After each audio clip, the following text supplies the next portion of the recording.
All right, art nerds, we are going to be talking about adding texture to your clay projects. So I just have a random hunk of clay here, and then I have some tools that are meant to be used for adding texture.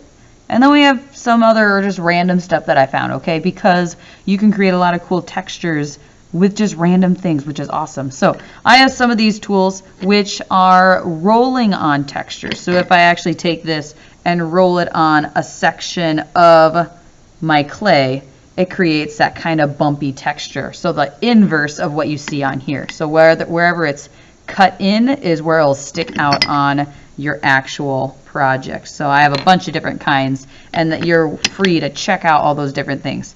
I also have ones that are more like stamping tools. Okay, so I can take it and use it to create a design. I can overlap them and do a lot of cool things. I could use it to be like, you know, scales or eyes or all those kind of things, whatever I feel like.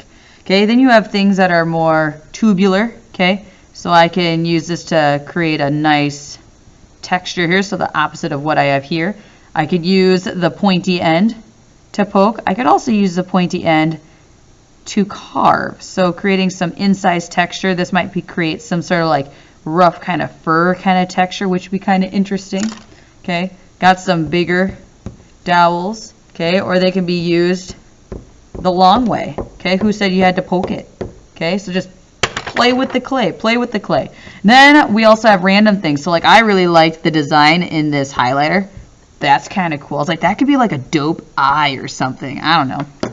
Or maybe it'd be like part of a flower. Then you got like objects that have just weird textures on them, so I could just roll this on there and create a nice soft, almost scale-like texture.